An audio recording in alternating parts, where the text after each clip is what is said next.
Rafah border crossing between Egypt and Gaza opened for a short while to let in a small amount of desperately needed aid for Palestinians running short of food, medicine and water supplies.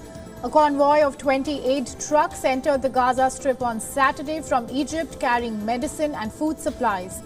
More than 200 trucks carrying roughly 3,000 tons of aid are still positioned near the crossing. UN Secretary General Antonio Guterres visited the border on Friday in an effort to push through the aid.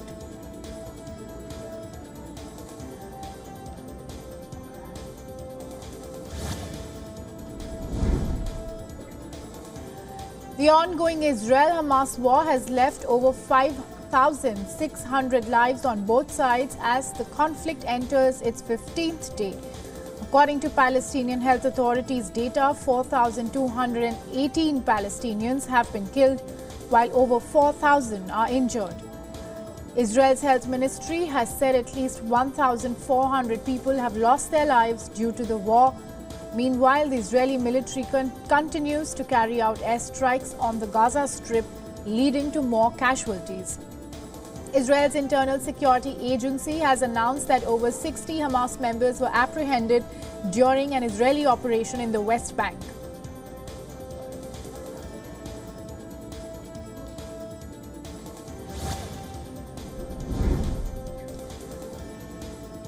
Israeli tanks continue to line the border with Gaza as a ground invasion looms.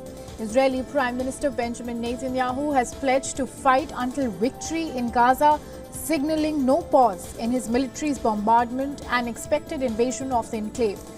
Israel has called up hundreds of thousands of military reservists and amassed troops around Gaza. Addressing military personnel on Thursday, Yoav Gallant told his forces to be ready. Beyond suggestions that a ground assault could be imminent, officials have given no timeline for any incursion.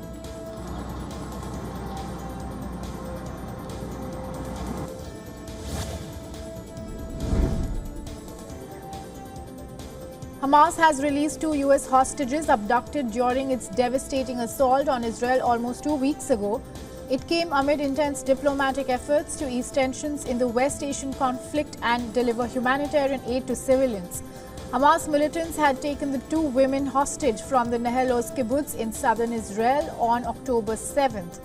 Their release comes after a visit by U.S. President Joe Biden this week ahead of a possible ground invasion of Gaza by Israeli troops. Biden had put the release of American hostages high on his agenda since the start of the war. He had also said that the U.S. has not ceased efforts to secure the release of those who are still being held by Hamas.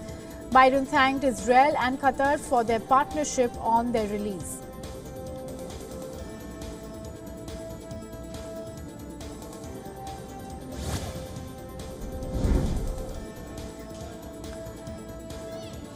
Residents from Lebanon's border areas are desperately trying to find shelter amid intense fire from the Israeli side. Civilians from the village of Daira said Israeli shelling had destroyed 20 to 25 homes and they could no longer stay there. Israel on Friday ordered evacuation of more than 20,000 residents from Kiryat Shmona, one of the biggest towns on its northern border, after heavy cross-border firing in the area the day before. Local authorities on both sides of the border are hastily seeking accommodation for the growing numbers of people fleeing their homes in cars crammed with suitcases.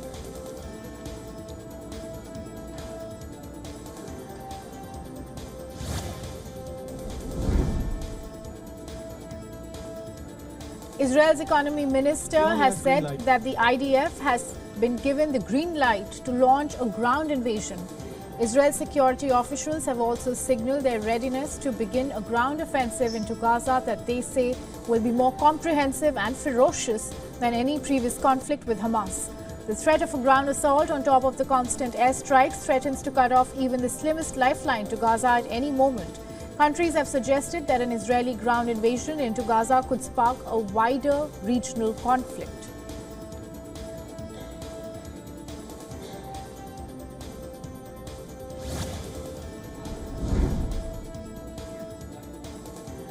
A Russian-American journalist was detained on Friday for 3 more days on charges of failing to register as a foreign agent.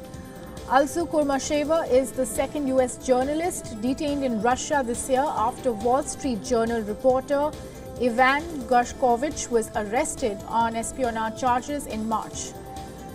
Kurmasheva's lawyer said she's not guilty of any of the charges. Kurmasheva, who lives in Prague with her family, was stopped at Kazan International Airport on June 2nd after traveling to Russia for a family emergency on May 20th. Officials confiscated Kurmasheva's US and Russian passports and fined her for failing to register her US passport with Russian authorities.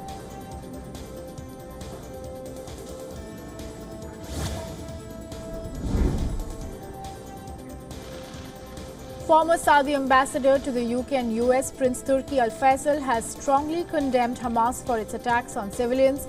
Prince Faisal is a highly influential voice in the Saudi establishment, and his remarks, therefore, are a rare rebuke to Hamas from one of West Asia's major power brokers. The former prince said he prefers civil insurrection to the murderous tactics adopted by the Palestinian militant group. He also added that the group's acts went against the Islamic tenets of not harming innocents.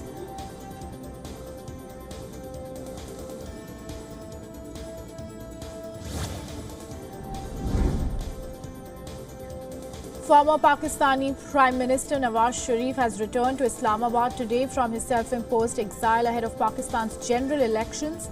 Sharif travelled to London in 2019 for medical treatment amid a 7-year prison term on the condition that he returned when he was fit. The PML party has said that Sharif will lead the party's campaign for the general election set to take place in the last week of January 2024. Ahead of the former Prime Minister's return, the Islamabad High Court approved protective bail from arrest till 24th October.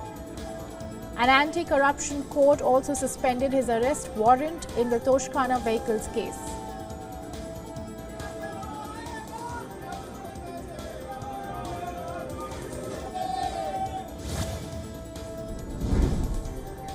The United States and Britain have urged India to refrain from insisting that Canada reduce its diplomatic presence in the country. This comes after Ottawa pulled out 41 diplomats over a dispute following the murder of Khalistani terrorist Hardeep Singh Nijjar. Washington said it took Canada's allegations seriously and, along with London, urged India to cooperate with Canada in the murder probe. Friday's statements from the US State Department and Britain's Foreign Office have been the most direct statements on the issue by Washington and London.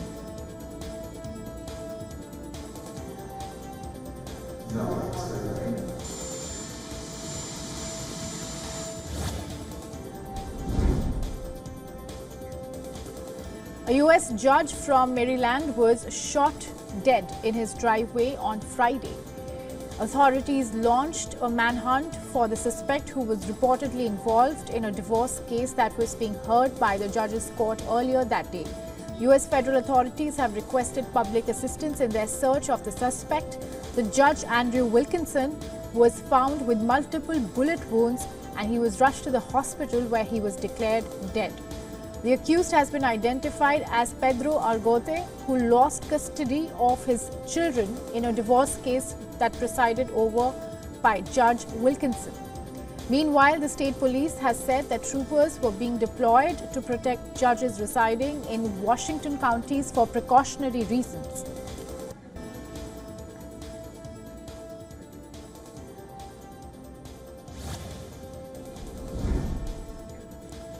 A judge has raised the possibility of putting former US President Donald Trump behind the bars. The judge presiding over Trump's $250 million civil fraud trial in New York has asked Trump to remove a post condemning the judge's law clerk on social media. The direction was issued after Trump failed to comply with a partial gag order. Justice Arthur F. Engoron observed that Trump had posted an untrue and disparaging post about his clerk on social media and that he spoke to the former president about the matter. NBC News report quoted that the judge was saying, "I ordered him to remove the post immediately and he said he did take it down." He further said that despite this order, he learned that the offending post was never removed from the website. The judge said he considers this a blatant violation of the gag order.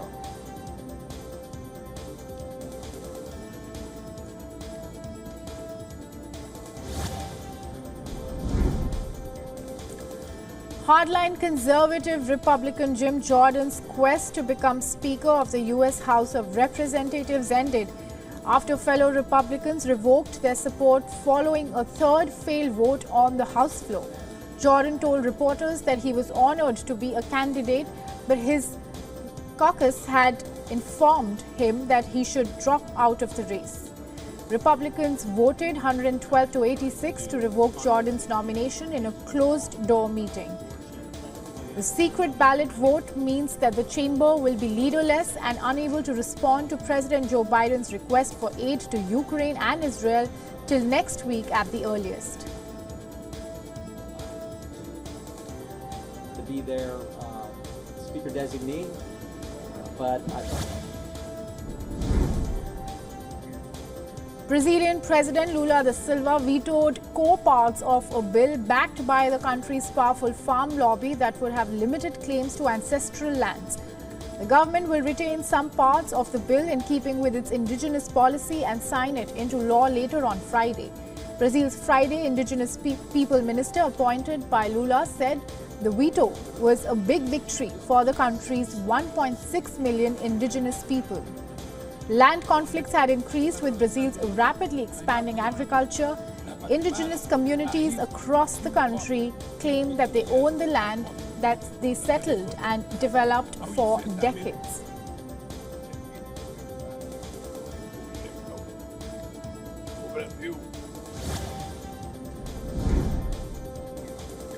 Belgian Justice Minister Vincent van Quickenborne has stepped down from office. His resignation was followed by mounting pressure on how the Belgian government handled the case relating to the killings of the two Swedes by a Tunisian member of the Islamic State. The minister claimed that in 2020, the Belgian justice authorities had failed to heed Tunisia's request to extradite the 45-year-old gunman while announcing his resignation. The leader said that administration's ignorance followed by the attack was an unjustifiable error.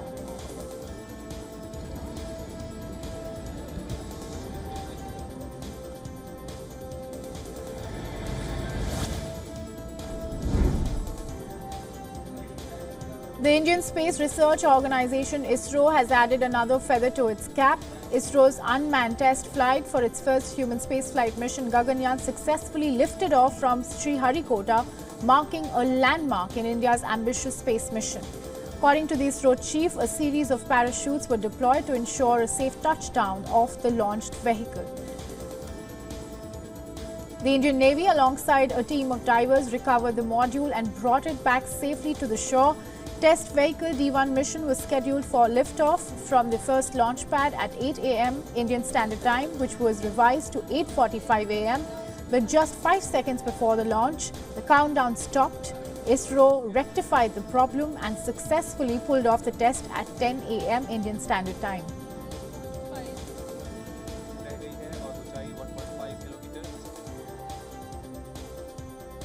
For quickest possible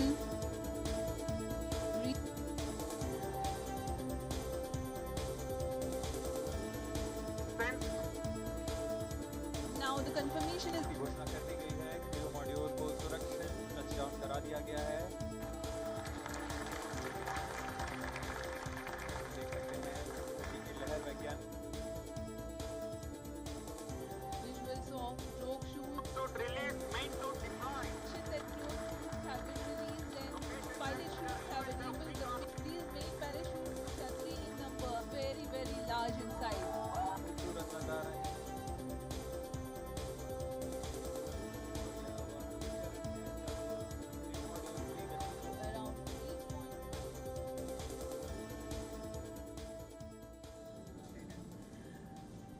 Right now, we are cutting across to live visuals from Cairo, where Palestine president is briefing. Let's cut across to the visuals straight from ground.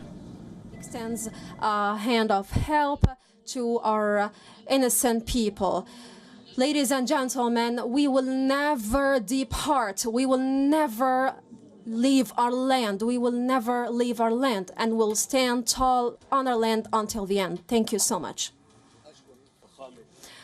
Thank you, Your Excellency, Mr. Mahmoud Abbas, head of the Palestinian Authority. And I now give the floor to His Excellency President Kubalidis. Mr. President, at the outset, I wish to express my deep appreciation to Egypt, to President Sisi, for organizing this very important summit at this critical juncture for our region. Egypt's role as a bedrock and promoter of peace and stability in this region is very critical. Cyprus, we are participating in this forum as a country of the region, the closest European Union member state, whose security is directly affected by the developments in the Middle East. We are also present as a neighboring country with excellent relations with all countries of the region, ready to contribute and assist in any way possible to de-escalate this conflict. Moving on, parts of northern Germany close to the Danish border face storm warnings as low pressure Victor, also known as Babbitt, brought a lot of rain and strong winds on the open sea. Residents were warned to only go out if necessary while the town centre was closed to vehicles. People were also asked to undertake any necessary precautionary measures against flooding themselves. The storm is expected to reach its peak during the weekend as strong high-pressure system over Scandinavia will cause continued stormy weather on the coast over the weekend.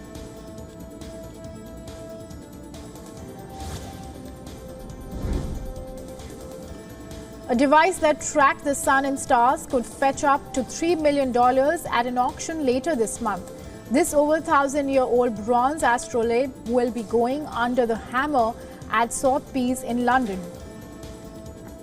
The early piece of technology was made in Baghdad, a famous scientific center of the world in the 9th and 10th centuries, and it was being kept in a private collection. They're like one that are rare and not seen on the market.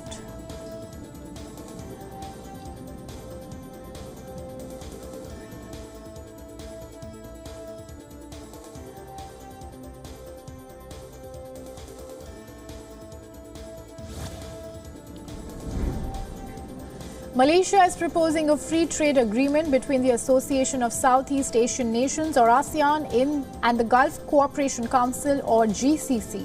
Speaking at the joint ASEAN-GCC summit in Riyadh, Prime Minister Anwar Ibrahim said such an agreement would be the first of its kind between ASEAN and Gulf states. He said that this agreement will play a crucial role to advance progressive, inclusive and sustainable growth amid geopolitical uncertainties in the post-COVID world. ASEAN, a 10-member bloc of more than 600 million people, has for years been seeking to integrate its economies through trade, investment and harmonized custom procedures.